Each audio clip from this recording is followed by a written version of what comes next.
So fireworks safety, we're coming up on 4th of July. What's your main message when it comes to fireworks safety? Yeah, just practice common sense. Leave it to the pros if you can, but if you're going to do it your own, just make sure you're following the instructions. Take appropriate concern. Just respect it. In some ways, it's just a little bit of gunpowder in your hand. You just got to be super careful sometimes. What are some of the most common injuries that you guys see around the 4th of July? Yeah, I think most of the common injuries are actually going to be other kinds of trauma that you have with folks, of course, car accidents and things like that. But at least from the fireworks themselves, generally the burns and things on those lines. Sometimes, unfortunately, we will see folks come in with really catastrophic injuries to the hand that they were holding onto that firecracker a little too long and can do some major damage that you're basically just trying to make it as good as you can at the end of the day.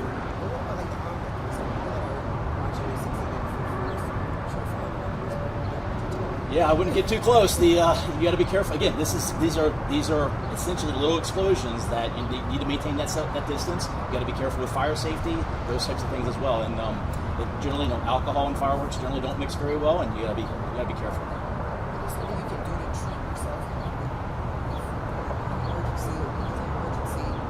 Yeah, so if you get injured, there's of course a couple different places you can go: urgent care, emergency department.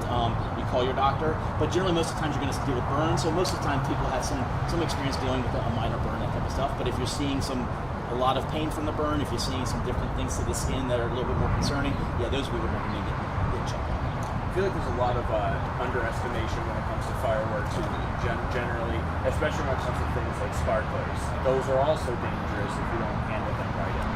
Yeah, again, follow those instructions. Sparklers burn at an incredibly high temperature. I think it's right around 2,000 degrees, probably the components within it. And those can cause very severe burns, of course, if it make contact with your skins. And those are the things that we give to children. We've got to really be careful and keep an eye on them. Right? Yeah, not often that we give children things of that destruction capability. So you got to be very careful with that. Just making sure that they're under good supervision. Do you often see every year injuries, fireworks injuries coming in to RGH? Yeah, we get a few. Actually, we get a chance to take a look at our entire system. We got a few last year at a couple of our facilities. It's not as common as one might think, because I think probably most of the injuries are lower acuity, as far as probably just minor burns and things like that. But unfortunately, every now and then you get that catastrophic injury that is just really kind of very, very sad to see it happen, and for somebody to have to walk away and live with that for the rest of their life. But probably even one injury is one injury too many. Right on. Yeah, a catastrophic injury to a hand or other things. It obviously that's a lasting impact and will potentially change that person obviously forever. You mentioned the burns. You have to seek medical care if you get a catastrophic injury. But if somebody does blow a couple fingers off, God forbid, something, what's the first thing that they should do to take care of that? Yeah, I would probably try to control the bleeding initially, cover it up as best as you can, and then I would actually either call 911 or seek out somebody else to help and get to the emergency department. And as far as treating burns, right? There's some misconception with that.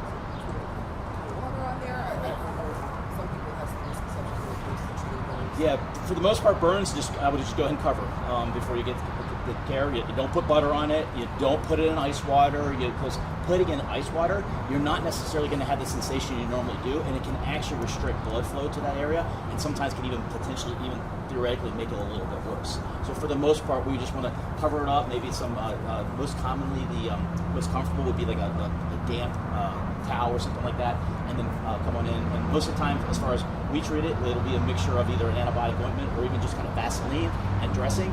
And then more complex burns, like a third-degree burn, those require other different things, as well as if the burns in certain areas and that kind of stuff. We may be just thinking of the traumatic injuries, the burns. What about hearing? Should little kids, be having hearing protection? If they're around fireworks? Yeah, I think the good news is most of the legal fireworks that people should be working with, they're going to be to the area that you may not have those concerns.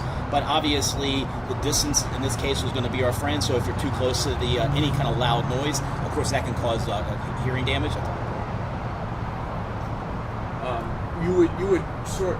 We're really hitting on these, even though they're not as prevalent as other kinds of injuries that you may see coming in, but these are preventable, and that's why we're hitting on these so hard. Yeah, and like many traumatic injuries, a lot of this is preventable. So really taking good sense, making sure you're following instructions, leave it to the pros. But if you're going to do it yourself, you just got to be very careful. Again, this is a small explosive device potentially in your hand that does not generally go well with the human body. So you've got to be careful with that. And just like anything else, this is also the time of the year. Be incredibly careful on the roads. You don't drink and drive. This is other trauma that we will see, unfortunately, that would have all been potentially preventable.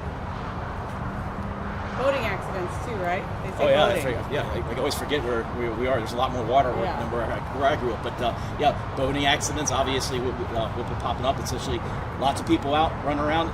Great, have a good time, but also do everything in moderation and take care of yourself and your loved ones. That's an important thing. You're not telling people not to have fun or not to celebrate the holiday. Like just to do it responsibly. Yeah. Respect everything that you're working with, and ensure that you're doing it in a safe manner. So obviously, holidays are here to have a holiday and have fun, spend it with your loved ones, but make sure you're making good choices so that you can spend the next holiday with your loved ones.